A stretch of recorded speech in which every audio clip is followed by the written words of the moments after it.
الحمدللہ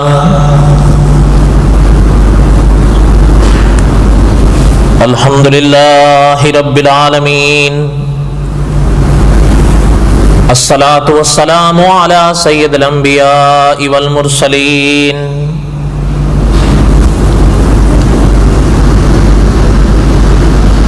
اما بعد، اعوذ باللہ من الشیطان الرجیم، بسم اللہ الرحمن الرحیم۔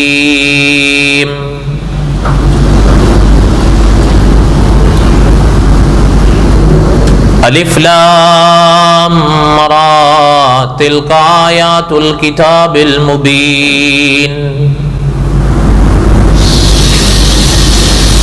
انا انزلناہ قرآنا عربیا لعلکم تعقلون۔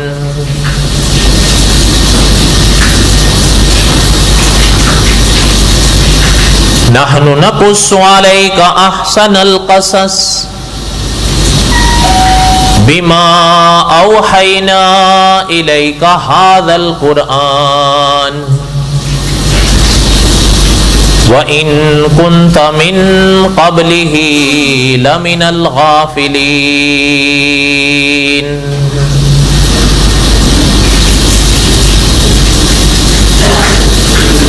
اذ قال يوسف لأبيه يا أبت إني رأيت 11 كوكبا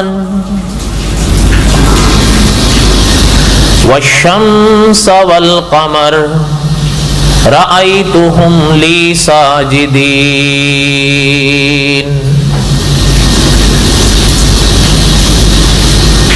وقال النبي صلى الله عليه وسلم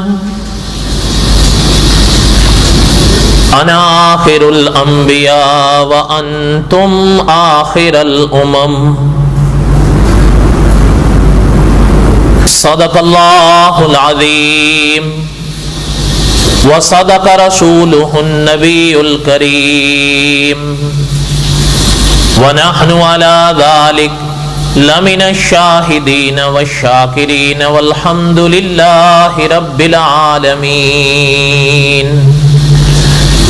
اللہم صلی علی محمد وعلی آل محمد کما صلیت علی ابراہیم وعلی آل ابراہیم انکا حمید مجید۔ اللہم بارک علی محمد وعلی آل محمد کما بارکت علی ابراہیم وعلی آل ابراہیم انکا حمید مجید۔ ہمہ قسم کی حمد و ثنا اللہ ذات لم یزل لا یزال کی پاک ذات کے لیے، صدق دل سے لا تعداد مرتبہ درود و سلام امام الانبیاء حضرت محمد الرسول اللہ صلی اللہ علیہ وسلم کی پاک ذات کے لیے۔ قصص الانبیاء علیہ السلام کے واقعات اور حضرت یوسف علیہ السلام کے واقعات ہم دہرا رہے تھے۔ حضرت یوسف علیہ السلام کے واقعات کا اپنی بساط تک تقریباً اب انشاءاللہ اختتام ہے، اور دل سے دعا ہے اللہ تعالیٰ میرے پڑھنے کو، آپ کے سننے کو قبول فرمائیں، اور اللہ ذوالجلال والاکرام کی پاک ذات مجھے بھی اور آپ کو بھی صحیح عقیدہ اور صحیح عمل نصیب فرمائیں۔ حضرت یوسف علیہ السلام کے واقعات میں ہم یہاں تک پڑھ پائے تھے کہ حضرت یعقوب علیہ السلام نے اس دنیا سے پردہ فرمایا، اور اللہ ذوالجلال والاکرام نے اپنے پاک کلام میں ایک مقام پر حضرت یعقوب علیہ السلام کے وہ لمحات بیان فرمائے جب وہ اس دنیا سے پردہ فرمانے لگے تھے، تو اپنے بچوں سے حضرت یعقوب علیہ السلام نے یہ بات پوچھی تھی کہ میرے بعد کس کی عبادت کرو گے؟ اور حضرت یعقوب علیہ السلام کے بیٹوں نے حضرت یعقوب علیہ السلام کو جواب دیا تھا، اور اس حوالے سے چند ایک باتیں ہم نے مزید پڑھی۔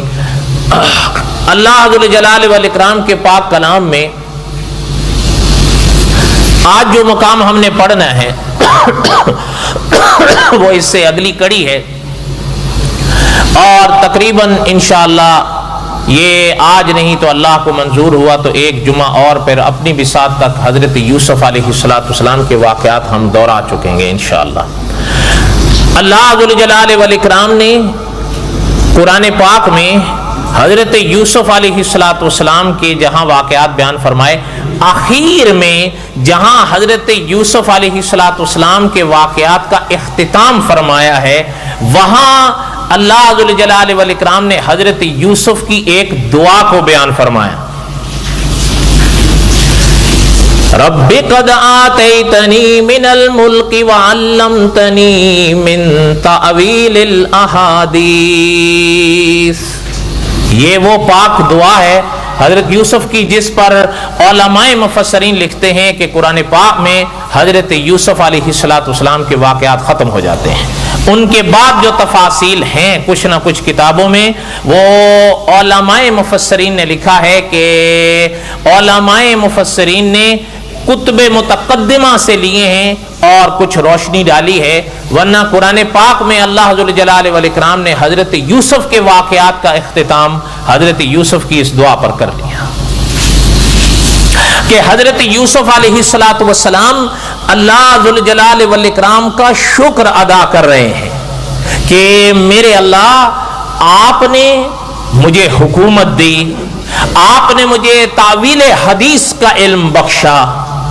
اس پر کئی باتیں سابقہ درس میں کہیں نہ کہیں تفصیل سے کہیں اجمال سے ہم نے پڑھ لی۔ فرمائیں اس پر یعنی حضرت یوسف علیہ السلام شکر ادا کر رہے ہیں اللہ ذوالجلال والاکرام کی پاک ذات کا کہ میرے اللہ، آپ نے مجھے حکومت بھی بخشی، آپ نے مجھے تعویل کا بھی علم بخشا، یہ آپ کا شکر ہے۔ فاطر السماوات والارض انت ولی فی الدنیا والآخرہ، حضرت یوسف علیہ السلام نے فرمایا اے فاطر السماوات والارض، یعنی شان ہے کہ اللہ ذوالجلال والاکرام کے جو احسانات ہیں پیغمبر پر، کن الفاظ سے حضرت یوسف ان کا شکر ادا فرما رہے۔ فاطر السماوات والارض، اے زمین و آسمان کے فاطر۔ فاطر یہ اللہ کی صفت ہے، اور علماء مفسرین نے لکھا ہے اس صفت کا معنی یہ ہے کہ اس قدرت نے آسمان و زمین کو پیدا فرمایا، اس شان سے پیدا فرمایا کہ ان کا پہلے کوئی نمونہ نہیں تھا، اپنی قدرت سے اس ذات نے پیدا فرمایا، اور یہ اسی کی شان ہے کہ جس نے زمین و آسمان کو پیدا فرمایا ہے۔ فاطر السماوات والارض، اے فاطر آسمان اور زمین، انت ولی فی الدنیا والآخرہ۔ مفتی تقی عثمانی صاحب نے بڑا عجب ترجمہ فرمایا ان جملوں کا کہ حضرت یوسف علیہ السلام نے فرمایا کہ اپنا انت ولی فی الدنیا والآخرہ، کہ دنیا اور آخرت میں تو ہی میرا رکھوالا ہے۔ توفنی مسلماً وَأَلْحِقْنِي بِالصَّالِحِينَ، حضرت یوسف علیہ السلام کے ان پاک جملوں کی تفسیر میں علماء مفسرین نے لکھا ہے کہ حضرت یعقوب علیہ السلام نے جب اس دنیا سے پردہ فرمایا تو مزید 23 سال بعد نے ان ہندسوں کے ساتھ ممکن ہے علمی اختلاف کیا ہو، لیکن بہرحال چونکہ قرآن پاک میں تو میں نے پہلے عرض کر دیا نہیں ہے، یہ تو کتب متقدمہ میں ہیں اور ان میں کئی اقوال ہو سکتے ہیں، ہندسوں کے حوالے سے بھی اور کئی باتوں میں بھی ہو سکتے ہیں۔ اس لیے بہرحال اکابر نے فرمایا کہ کئی سال اللہ ذوالجلال والاکرام نے حضرت یوسف کو مزید زندگی نصیب فرمائی، حضرت یعقوب کے بعد کی بات کر رہا ہوں، لیکن علماء مفسرین نے فرمایا کہ جب حضرت یوسف علیہ السلام کی عمر قریب 120 سال کی ہوئی تو دنیا سے دل اٹھنے لگا، یہ علماء مفسرین نے لکھا ہے۔ تو جب دل دنیا سے اٹھنے لگا اور لقائے رب کا شوق بڑھتا بڑھنے ہی لگا، تو اب اس مرحلے پر پیغمبر علیہ السلام نے یہ دعا فرمائی، توفنی مسلما والحقنی بالصالحین، یعنی بعض اکابر کا یہ بھی فیصلہ ہے کہ انبیاء علیہم الصلوۃ والسلام کی تاریخ میں حضرت یوسف سے پہلے خدا کے کسی نبی سے یہ دعا نہیں ملتی، توفنی مسلمن والحقنی بالصالحین، اس لیے کہ علماء مفسرین نے فرمایا کہ ان جملوں میں تو موت کی دعا ہے۔ اور بہرحال اس پر علماء کی بڑی بحث ہے، میں نے یعنی اسی لیے کہ وہ فرماتے ہیں کہ ان جملوں میں تو موت کی دعا ہے، توفنی مسلمن، وفات کا لفظ تو آپ کے اور ہمارے ہاں بھی زد زبان عام ہے، ان جملوں پر آپ خود ہی غور فرما لیں، توفنی مسلمن۔ وہ فرماتے ہیں کہ یہ علماء مفسرین نے لکھا ہے کہ حضرت یوسف سے پہلے کوئی ان جملوں سے انبیاء علیہ الصلوۃ والسلام کی دعاؤں میں ایسی دعا نہیں ملتی۔ لیکن بہرحال اکابر نے جو باتوں کا خلاصہ ہے وہ ساری تو میں نہیں پڑھ سکتا، لیکن ایک دو جملے سن لیں جس سے ذہن میں کوئی جھول نہ پیدا ہو۔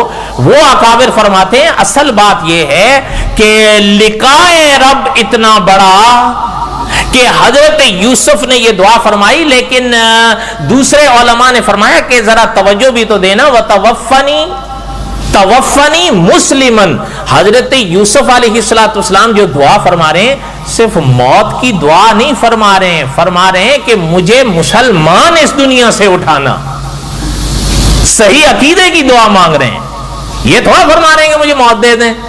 اگر فقط یہ جملے ہوں تو پھر اشکال پیدا ہو، توفنی مسلمن پہ کیا اشکال پیدا ہو سکتا ہے؟ وہ تو فرما رہے ہیں اللہ جب میرا آخر وقت آئے تو مجھے مسلمان اٹھانا، مجھے اپنا فرمانبردار اٹھانا، اس لیے فرمایا اس میں کوئی اشکال نہیں ہے، اس لیے توفنی مسلمن اس میں کوئی سوال ہی نہیں پیدا ہوتا۔ اور امام ابن کثیر رحمت اللہ علیہ نے لکھا ہے کہ اگر بہت بھی کسی کو نے بحث اگر کرنی ہے تو حضرت یوسف علیہ السلام کی اپنی شریعت تھی، آقا صلی اللہ علیہ وسلم کی اپنی شریعت ہے، ممکن ہے ان درجوں میں جن درجے میں حضرت یوسف نے دعا مانگی حضرت یوسف کی شریعت میں جائز ہو۔ یہ جن کے ذہن میں اشکال پیدا ہوا ان کو امام ابن کثیر رحمۃ اللہ علیہ نے جواب دیا ہے، ورنہ دوسرے جو حضرات ہیں وہ جو فرماتے ہیں توفنی مسلمن میں تو کوئی اشکال ہی پیدا نہیں ہوتا کہ حضرت یوسف تو ایمان کے ساتھ اس دنیا سے جانے کی دعا فرما رہے ہیں کہ میں اللہ صحیح عقیدے کو اس دنیا سے لے جاؤں، اور یہ جائز ہے۔ یہ وہی تو دعا ہے جو میرے اور آپ کے زد زبان عام رہتی ہے، اور حضرت جھنگوی مرحوم بھی فرمایا کرتے تھے کہ دعا کیا کرو کہ قدرت ہمیں ایمان پہ زندہ رکھے، ایمان پہ موت نصیب فرمائے۔ علماء مفسرین اس میں کیا اشکال ہے؟ فرمایا اس میں کوئی اشکال نہیں، اور جن کو اشکال اگر پیش آیا ہے وہ بہرحال اس میں کوئی شک نہیں کہ وہ اپنے علم کی بنا پر وہ بڑی باریکیوں میں گئے ہیں۔ آقا صلی اللہ علیہ وسلم کی پاک شریعت میں موت کی تمنا جائز نہیں ہے، حتیٰ کہ منع فرمایا گیا حدیث شریف میں کہ مصیبتوں سے پریشانیوں سے تنگ آ کر کبھی موت کی تمنا نہیں کرو۔ لیکن علماء مفسرین نے لکھا دو صورتیں ایسی ہوتی ہیں کہ حضور کی شریعت میں بھی جائز۔ بہرحال یہ اپنے مقام کی باتیں ہیں، اب اتنی زیادہ تفصیلات میں کیا جائیں۔ دعا کریں کہ اللہ تعالی ہم سب کو صحیح عقیدہ نصیب فرمائے اور صحیح سمجھ نصیب فرمائے۔ میں نے خلاصہ عرض کر دیا ہے، میرے حال میں اتنا ہی بہت ہے، اگر اتنا ہی آپ یاد کر لیں۔ حضرت یوسف علیہ السلام کے لیے اکابر نے فرمایا کہ اس موقع پر حضرت یوسف علیہ السلام 120 سال کی جب عمر پا رہے ہیں تو اب حضرت نے یہ دعا فرمائی، اور وَأَلْحِقْنِي بِالصَّالِحِينَ، اس موقع پر حضرت نے فرمایا کہ مجھے صالحین میں شامل فرمائے۔ اچھا، اس پر اپنا شاہ عبد القادر محدث دہلوی رحمۃ اللہ علیہ نے کچھ باتیں لکھی ہیں لیکن بڑی علمی ہیں، اس لیے اگر میں ان کو یہاں سمجھاؤں گا تو میرے حال میں آپ کو سمجھانے کے لیے مجھے 2 جمعے چاہیے ہوں گے شاید، تو اس لیے بہرحال میں ان کو چھوڑتا ہوں، لیکن اشارہ کرتا ہوں کہ آپ یا کہیں بھی جہاں تک یہ آواز جائے، اگر طلبہ حضرت شاہ عبد القادر رحمۃ اللہ علیہ کے ترجمے کے اس موقع کی تفسیر کو دیکھیں تو انشاءاللہ دنگ رہ جائیں گے کہ واقعہ وہ ایسے لوگ تھے جو آج بھی قابل یادگار ہیں۔ میں شاہ عبد القادر رحمۃ اللہ علیہ کی بات کر رہا ہوں۔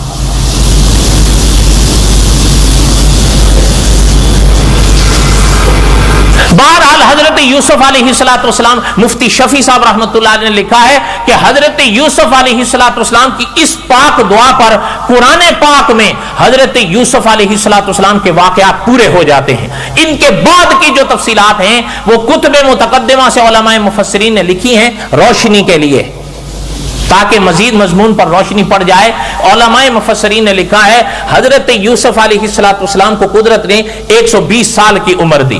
واللہ اعلم بحقیقت الحال، قرآن میں نہیں، احادیث طیبہ میں نہیں، کتب متقدمہ میں ہیں. اللہ ذوالجلال والاکرام بہتر جانتے ہیں فی الحقیقت کہ حضرت یوسف کی کتنی عمر تھی. قرآن پاک کا یہ اسلوب ہی نہیں ہے، قرآن پاک ان چیزوں کو بیان نہیں فرماتا. اچھا، یہاں پر جب اس دعا پر اختتام فرمایا حضرت یوسف کے قصے کا قدرت نے، آگے ارشاد فرمایا ذالک من انباء الغیب نوحیہ الیک.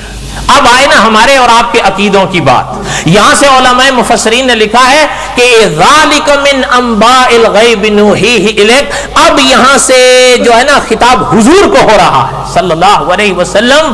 الحقنی بالصالحین، یہاں پر حضرت یوسف کے واقعات کا اختتام ہوا قرآن پاک میں. ذالک من انباء الغیب نوحیہ الیک وما کنت لدیہم اذ اجمعوا امرہم وہم یمکرون. اب آئے اپنے عقیدوں کو بھی ذرا دیکھتے چلیں. میں نے کہیں ابتدا میں بھی پڑھا تھا کہ قصص الانبیاء علیہ السلام میں بھی پڑھتا رہتا ہوں، آپ بھی پڑھتے رہتے ہیں، آپ بھی سنتے رہے، ہم بھی سن رہے ہیں. لیکن گر ہمارے کو عقیدوں میں جھول ہو تو وہ بھی تو دور ہو. اب ذرا دیکھیں کہ اب ذرا اس واقعے کو تھوڑا سا یاد کریں جو بالکل ہم نے ابتدا میں پڑھا تھا، لیکن مجھے پوری امید ہے کہ آپ کو بالکل یاد نہیں ہوگا. اس کی وجہ یہ ہے 1 سال ہو رہا ہے، کہاں سے یاد ہوگا؟ مجھے اور آپ کو کل کی بات یاد نہیں ہوئی، 1 سال پہلے کے کیسے یاد ہوگی؟ اور وہ بھی واقعات، اور وہ بھی جب بیان کرنے والا میرا جیسا ہو تو کون یاد کرے گا؟ آپ یہ بات یاد کریں، جب آپ صلی اللہ علیہ وسلم کے پاس کچھ لوگ آئے تھے اور انہوں نے اہل کتاب کے اکسانے پر حضور علیہ السلام سے سوال یہ کیا تھا کہ بنی اسرائیل تو مصر میں کنعان میں رہتے تھے، حضرت یعقوب علیہ السلام کا خانوادہ کنعان میں رہتا تھا، وہ مصر میں کیسے آ گیا؟ علماء مفسرین نے لکھا ہے وہ لوگ جانتے تھے، حضور علیہ السلام اس بات کو نہیں جانتے، اس لیے تو انہوں نے یہ سوال کیا تھا. اور علماء مفسرین نے لکھا ہے شان نزول کے موقع پر کہ ان کے اسی سوال کے جواب میں اللہ تعالیٰ نے پوری سورہ یوسف اتاری تھی. اور شیخ الاسلام علامہ شبیر احمد عثمانی رحمت اللہ علیہ نے لکھا ہے کہ قرآن پاک کے پاک جملے ایسے حضور کی پاک زبان پر جگمگائے ہیں کہ وہ تفصیلات تو بائبل میں بھی نہیں ہیں. حالانکہ بائبل میں باتوں کے جو صغرا اور کبرا ہوتے ہیں نا وہ وہی جانتے ہیں جنہوں نے بائبل کو پڑھا ہو. قرآن پاک کو پڑھو نا، 1 صفحہ پڑھو دل کرتا ہے دوسرا پڑھو، دوسرا پڑھو دل کرتا ہے تیسرا پڑھو. اس لیے تو بعض اکابر نے فرمایا اس لیے تو قرآن کو قرآن کہا جاتا ہے. لیکن بائبل کا یہ حال نہیں ہے. بائبل کو جن نے 1 صفحہ پڑھا ہے ان سے پوچھئے کہ کیفیت کیا ہوتی ہے. بائبل کو ماننے والے تو کہتے ہیں کہ روحانیت بڑھتی ہے بائبل کو پڑھنے سے، لیکن جنہوں نے پڑھا ہے ان سے کبھی پوچھئے گا کہ تمہاری کتنی کچھ روحانیت بڑھی ہے. بہرحال یہ ایک الگ موضوع ہے، اللہ نے اگر زندگی کبھی دی تو پھر آئے گا. کہنے کا مقصد یہ ہے کہ ان کے ذہنوں میں وہ قرآن نے تفسیرات بتائیں جو بائبل میں بھی نہیں ہے. اب اس موقع پر علماء مفسرین نے دعوت فکر دی ہے مجھے بھی اور آپ کو بھی کہ جب حضرت یوسف علیہ السلام کے واقعات کا اختتام فرمایا قدرت نے، اللہ ذوالجلال والاکرام کیا ارشاد فرما رہے ذالک من انباء الغیب نوحیہ الیک. میرے پیغمبر یہ غیب کی خبریں ہیں جو ہم وحی کے ذریعے آپ کو بتا رہے ہیں. غیب کا علم ہے یا غیب کی خبر ہے؟ سوچ لیں پہلے. ایک لفظ ہوتا ہے علم غیب، ایک لفظ ہوتا ہے خبر غیب. یہ دونوں میں زمین آسمان کا فرق ہے. علم غیب اور بات ہے، اور علماء اہل سنت کا عقیدہ ہے کہ علم غیب یہ صفت خاصہ خدا بندی ہے، اس میں کوئی اور شریک نہیں. اور جسے عوام علم غیب سمجھتی ہے نا آنے کے بعد، اسے قرآن ذالک من انباء الغیب کہتا ہے غیب کی خبر. انباء کبھی بھی جا کر آپ دے, آپ تو خیر ماشاءاللہ آپ کے ہاتھوں میں دنیا ہے, کبھی نیٹ دبا کر دیکھیے نبا کس کو کہتے ہیں. چھوڑیں یہ باتیں کہ جی یہ دیوبندی ہیں, یہ تو بس ایسے ویسے. آخر اللہ تعالیٰ نے آپ کو بھی تو فہم بخشا ہے, ملکہ بخشا ہے. آپ ذرا کھولیں اور نبا کا لفظ لگائیں اور اس کا ترجمہ دیکھیں نبا کس کو کہتے ہیں, اور پھر اس آیت پہ غور کریں. ذالک من انباء الغیب نوحیہ الیک, میرے پیغمبر یہ غیب کی خبریں ہیں جو ہم آپ کو وحی کے ذریعے بتا رہے ہیں. اور آگے سنیں, ذالک من انباء الغیب نوحیہ الیک, میرے پیغمبر یہ غیب کی خبریں ہیں جو ہم آپ کو دے رہے ہیں. آگے فرمایا وما کنت لدیہم, آپ اس وقت وہاں ان کے پاس نہیں تھے. اذ اجمعوا امرہم وہم یمکرون, جب وہ اکٹھے ہوئے تھے اور یہ فیصلہ کیا تھا کہ ہم یوسف کو کنویں میں ڈالیں گے. وما کنت لدیہم, آپ ان کے پاس اس وقت نہیں تھے. اچھا جو حاضر ناظر ہوں وہ نہیں بھی ہوتے؟ آپ بولو, بولو تو صحیح. اچھا یہ جو ہے نا اپنا, آپ تو کہیں گے جی یہ کیا باتیں ہیں. آپ نے نہیں سنا کہ آج آپ نے وہ نہیں سنا اپنا, خیر کیوں نہیں سنا ہوگا, مجھے ایک اور بات یاد ہے, میں چھوڑا وقت نہیں ہے, لیکن آپ نے تو ضرور سنا ہوگا, مجھ سے بہتر سنیں. وہ جو کہہ رہے تھے کہ اپنا آج محبوب دا میلہ ہے, گلیاں سجا رکھو اس دے آن دا ویلا ہے. اچھا اس سے پہلے کہہ رہے تھے حاضر ناظر, پھر کہتے ہیں آپ گلیاں سجا رکھو آن دا ویلا. جب حاضر ناظر ہیں تو آن دا ویلا کیا مانا؟ یا تو پہلے میں جھوٹ بول رہا ہوں یا آپ جھوٹ بول رہا ہوں. جو اچھا میں آپ سے کہتا ہوں, اگر میں آپ سے پوچھتا ہوں, اللہ پاک کی وہ ذات ہے نا جو ہر لمحے ہر گھڑی ہر جگہ حاضر و ناظر ہیں, ایسا ہی ہے یا نہیں؟ اس میں تو کوئی اختلاف نہیں ہے نا. اچھا اگر میں یوں کہوں آج اللہ میاں چھنوان آئے تھے, مان لو گے؟ آپ خود کہو گے یار بے وقوف آدمی, جب تم کہہ رہے ہو کہ اللہ میاں ہر لمحے ہر گھڑی حاضر ناظر ہے تو آنے کا کیا معنی ہے؟ آئے گا وہی جو پہلے نہیں ہوگا. ایک عقیدہ اپناؤ نا, یا تو کہو آ جاتے ہیں اور یا کہو ہر وقت ہوتے ہیں. لیکن قرآن کیا کہہ رہا, وما کنت لدیہم اذ اجمعوا, میرے پیغمبر آپ اس وقت نہیں تھے جب وہ اکٹھے ہوئے تھے یہ بات کرنے کے لیے کہ ہم, اور فیصلہ کر لیا تھا انہوں نے پکا کہ ہم یوسف کو کنویں میں ڈالیں گے. دونوں باتیں گئیں. ذالک من انباء الغیب نوحیہ الیک وما کنت لدیہم, دونوں باتیں گئیں. کیوں نہیں مکتی مکائی؟ اور یہ بھی یہ خیر یاد رکھیں, اللہ تعالیٰ آپ کو صحیح عقیدہ نصیب فرمائے کہ علماء اکابر نے لکھا ہے, اہل سنت و جماعت نے, کہ جب عالم الغیب مان لیا تو حاضر ناظر تو خود مان لیا. اس لیے کہ عالم الغیب وہی ہوگا جو حاضر ناظر ہوگا, اور جو حاضر ناظر نہیں ہوگا وہ عالم الغیب کیسے ہوگا؟ میری باتیں ہوتی ہیں سخت. آپ کو مفتی شفیع صاحب رحمۃ اللہ علیہ کے جملے سناتا ہوں تاکہ ذرا تسلی ہو جائے. اس پاک آیت پر حضرت نے کیا لکھا ہے, اور ایک بات دل لگتی ہو تو توجہ سے سنو. اب میری عمر ہو گئی, اب اس کے بغیر نہیں چلتا کام. اس دن کہیں یہ میں بھول آیا گھر, یہاں پڑھانے آیا, جب یہاں آیا راستے میں نے کہا ہو, میں گھر میں نے فون کیا تو میں نے کہا میری آنکھیں بھیج دو. عمر ہوتی ہے بس, تو سچ پوچھیں تو عمر تو بہرحال جو بھی ہے اپنے گناہ ہیں آڑے آ جاتے ہیں.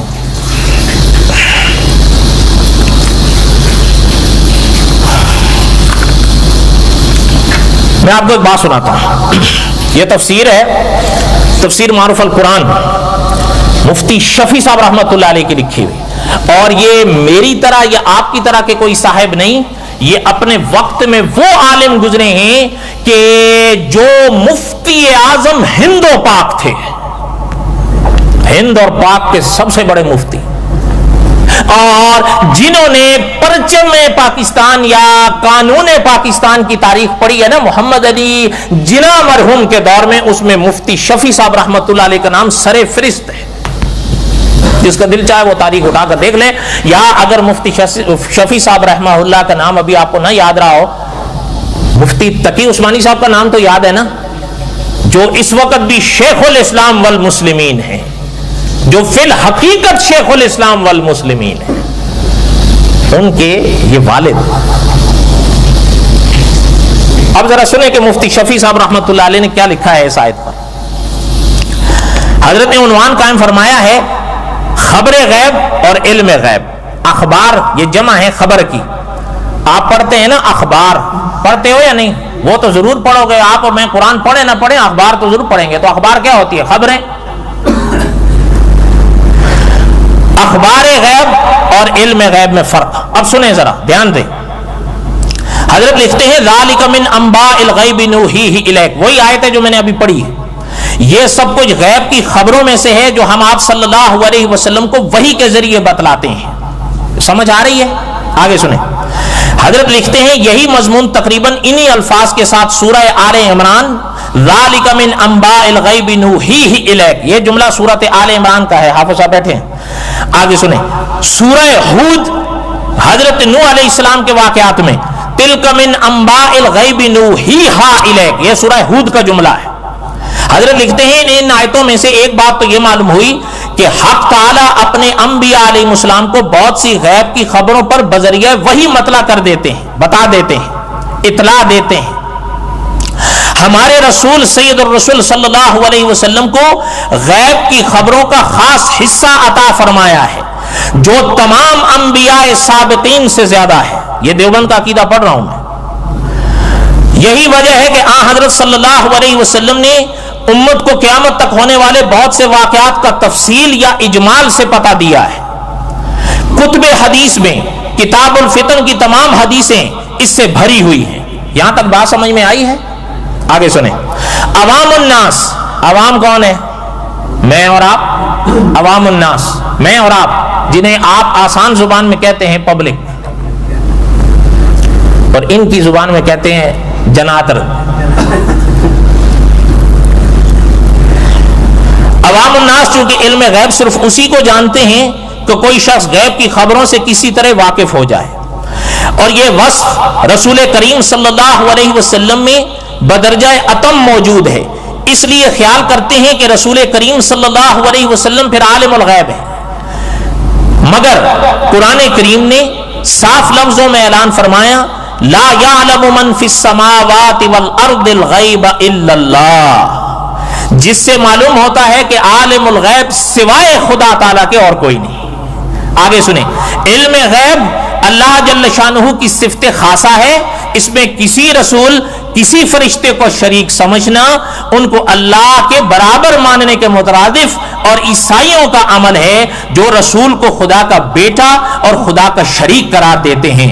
قرآن کریم کی آیتوں سے معاملے کی پوری حقیقت واضح ہوئی کہ علم غیب تو صرف اللہ تعالیٰ کی صفت خاصہ ہے اور عالم الغیب صرف اللہ جل شانہ ہی ہیں. البتہ غیب کی بہت سی خبریں اللہ تعالیٰ اپنے رسولوں کو بذریعہ وحی بتلا دیتے ہیں. یہ قرآن کریم کی اصطلاح میں علم غیب نہیں کہلاتا, اور عوام چونکہ یہ اس باریک فرق کو سمجھتے نہیں تو غیب کی خبروں ہی کو غیب کا علم کہنے لگتے ہیں. کوئی بات آپ کو سمجھ میں آئی ہے؟ یہ علم غیب ہے یا خبر غیب ہے؟ خبر غیب ہے.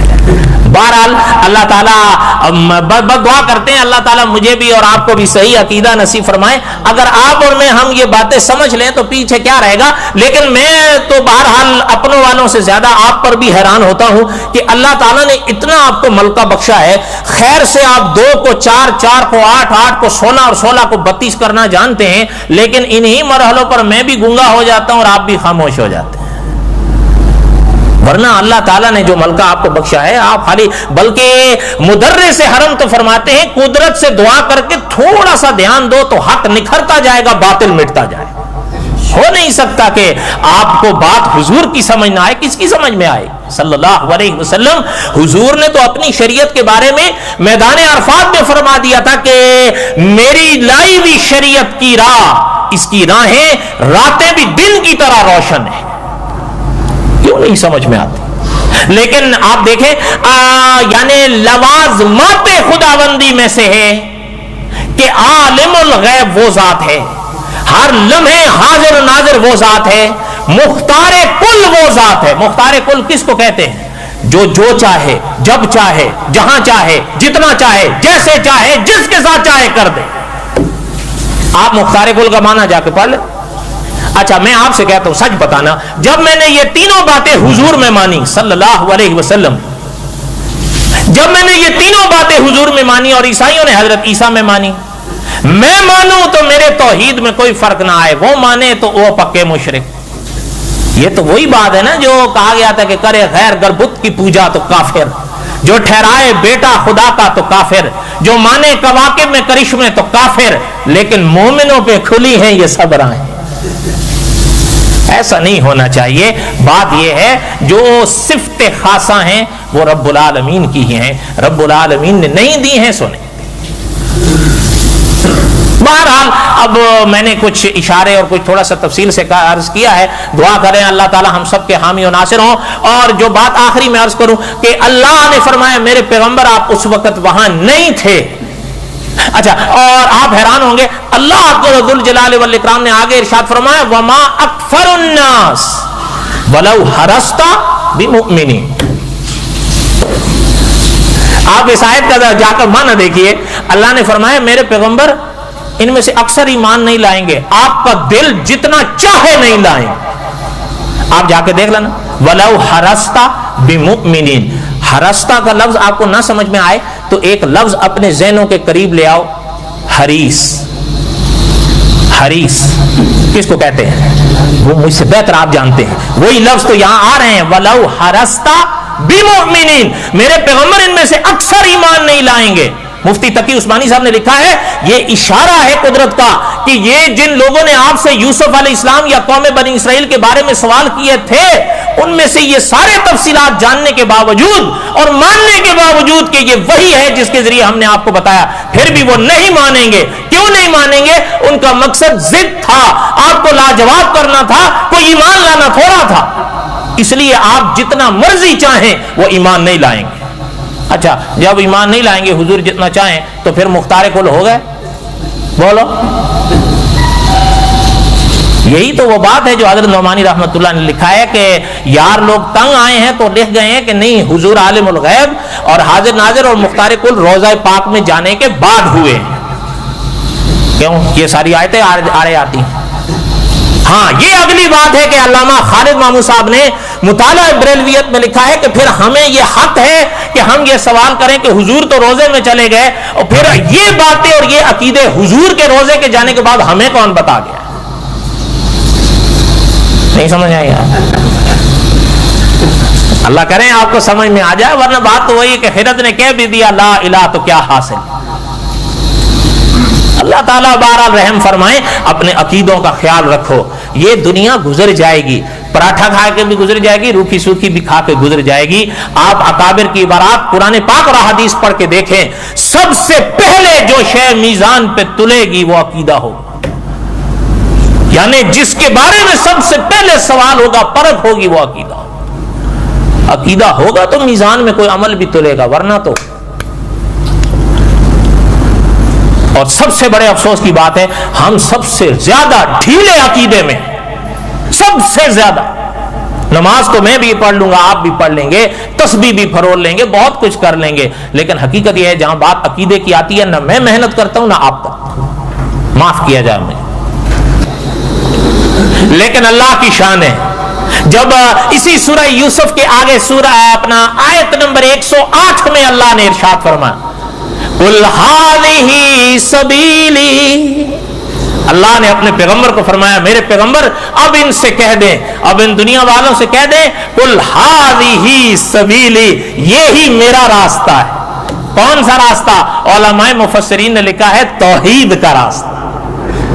قُلْ هَٰذِهِ سَبِيلِي، یہی میرا راستہ ہے، جسے توحید کا راستہ کہتے ہیں۔ اللہ تعالیٰ مجھے بھی اور آپ کو بھی وہ راستہ نصیب فرمائے جسے عقیدہ توحید کا راستہ کہتے ہیں۔ اور اللہ ذو الجلال والاکرام کا پاک ارشاد ہے قُلْ هَٰذِهِ سَبِيلِي أَدْعُو إِلَى اللَّهِ، اور عجیب الفاظ ہیں قرآن کے، عَلَىٰ بَصِيرَةٍ أَنَا وَمَنِ اتَّبَعَنِي وَسُبْحَانَ اللَّهِ وما انا من المشرکین، یعنی توحید کا راستہ حضور نے فرمایا یہ میرا راستہ ہے. اور آگے یہ جو جملے ہیں نا، ساری کے پوری آیت کی تفسیر تو نہیں کر سکتا، لیکن آپ حیران ہوں گے، حضور نے فرمایا انا ومن اتبعنی، اور جو میرے پیچھے چلنے والے ہیں. پیچھے چلنے والے کون ہیں؟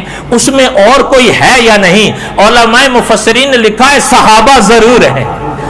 حضور آگے چلے، حضور کے پیچھے صحابہ چلے. اس لیے دعا کریں کہ اللہ تعالیٰ مجھے اور آپ کو بھی صحابہ کے پیچھے چلا.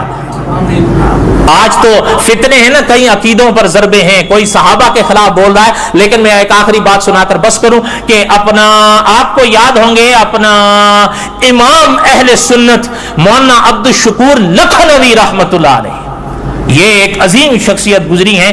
ان کو تو شاید خیر آپ کیا یاد کریں گے، مولانا حق نواز جھنگوی تو یاد ہوں گے، اور بولو. مولانا حق نواز جھنگوی کے ایک استاد تھے امام اہل سنت مولانا عبد الستار توسوی رحمت اللہ علیہ، وہ بھی فوت ہو گئے. مولانا عبد الشکور لکھنوی یہ مولانا توسوی کے استاد تھے. بات سمجھ آئی؟ مانا یہ کہ مولانا حق نواز جھنگوی کے دادا استاد تھے. ان کا ایک جملہ سناتا ہوں، لیکن اس امید کے ساتھ کہ یاد رکھو گے. حضرت نے فرمایا، امیر صاحب یہ آپ کے لیے، حضرت نے فرمایا میزان پر لوگوں کے اعمال تلیں گے، صحابہ کی نسبت تلے گی. یہ بڑے لوگ ہیں نا، ان کی باتیں میری اور آپ کی سمجھ سے ذرا اوپر کی ہیں. اللہ تعالیٰ آپ کے اور ہم سب کے حامی و ناصر ہو. اور سیدنا یوسف علیہ السلام کے واقعات کو ہم نے اپنے بساط تک تقریباً 1 سال میں پڑھا ہے. ایک آخری تتمہ رہ گیا ہے جو مولانا عبد الرحمن صاحب مظاہری نے اپنی کتاب ہدایت کے چراغ میں حضرت یوسف کے واقعات کے آخر میں عنوان بصائر و عبر کا عنوان قائم کر کے کچھ تفسیرات لکھی ہیں. اگلے جمعے تو خیر عقیدہ ختم نبوت پر بیان ہوگا اگر اللہ نے زندگی دی، کیونکہ وہ مہینے کا آخری جمعہ ہوگا انشاءاللہ.